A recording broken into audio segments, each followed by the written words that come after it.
সেই মহান নায়িকা, স্বপ্নের নায়িকা, হৃদয়ের টুকরো সেই মহান নায়িকাকে আমরা বরণ করে নেবে আমাদের এই উপপ্রধান মাননীয়া রূপালী ঘোষ মহাশয়া, এবং বরণ করে নেবে আমাদের অঞ্চল সভাপতি লালটু সাহানা মহাশয়। সকলকে অনুরোধ করব মঞ্চের সামনে চলে আসার জন্য, এবং সাথে সকলের করতালিতে উদ্ভাসিত করব অবশ্যই সেই মহাগুরুর আশীর্বাদ ধন্যা জনপ্রিয় নায়িকা রিমঝিম গুপ্তার জন্য।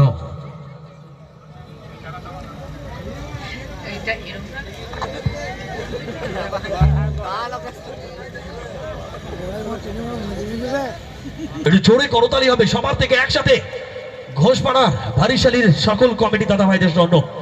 এত সুন্দর উদ্ভাসিত রাজকীয় বিচিত্র অনুষ্ঠানে আমরা আপনাদের সঙ্গে সঙ্গীতের খেলায়, সঙ্গীতের মেলায় রয়েছি।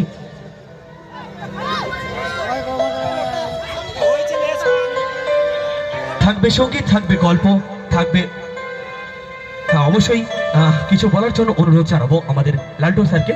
তো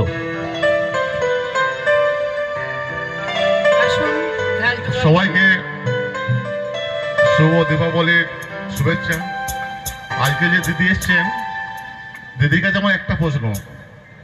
দিদি হয়তো একটা বর্ধমান শুটিং করেছিলেন 2005 থেকে 7-এর মধ্যে, নবাব 108 মন্দিরে। তখন ছিলেন কিন্তু দিদির সঙ্গে যিশু সেনগুপ্ত। সেই শুটিংয়ে কিন্তু আমি দিদির সামনে ছিলাম। দিদি কিন্তু আমাকে চিনতে পেরেছেন।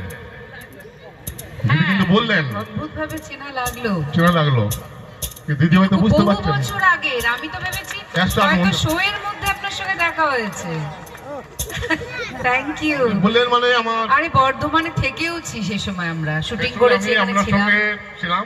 সেই সময় বর্ধমান পুলিশ স্টেশনে আমি গাড়ি চালাতাম। আচ্ছা থাকতাম। আচ্ছা, আমি ওই জন্য সুযোগ পেয়েছিলাম আপনার সঙ্গে থাকার জন্য। থ্যাংক ইউ দিদি, আমি চিনতে পেরেছেন। হ্যাঁ, কি ভালো লাগলো শুনে। ছবির নাম ছিল, খুব মজা হয়েছিল শুটিংটা। বাড়িতে ছিলাম, বর্ধমান রাজবাড়ি। একবার জোরে হাতে তালি আমাদের সকল কমিটি মেম্বার এবং আমার স্বপ্নের নায়িকার জন্য। তো চলুন অবশ্যই একটু প্রোগ্রামে 7 স্টার না, 7 স্টার ক্লাবকে আরে জোরে হাততালি।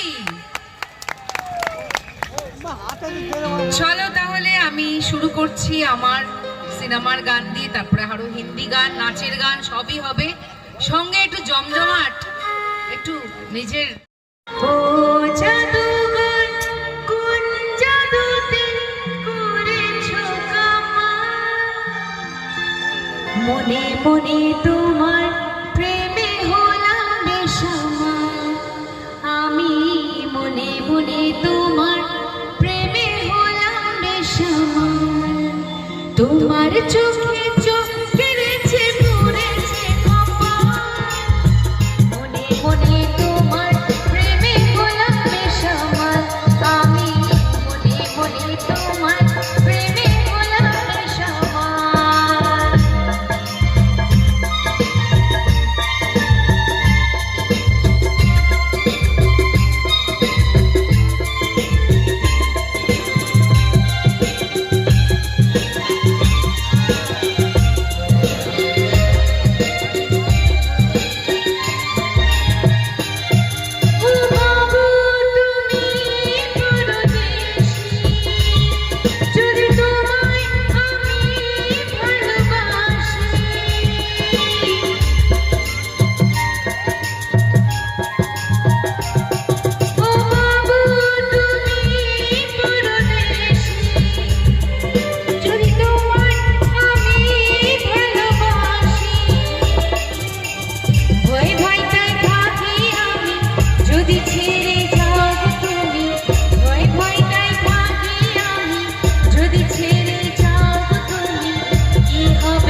মারে বুঝতেই পেরেছে, খুব বাজে জায়গায় লাথিটা মারে।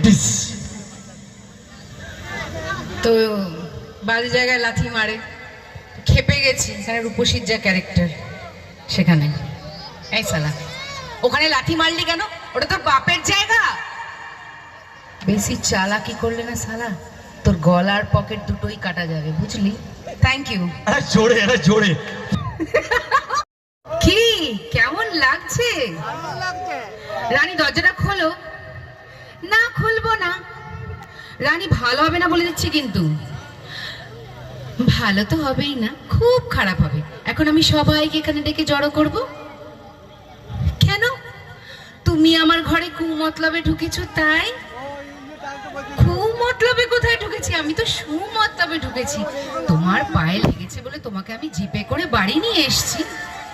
প্রমাণ কোথায়? এই দেখো আমার পা, কিচ্ছু হয়নি।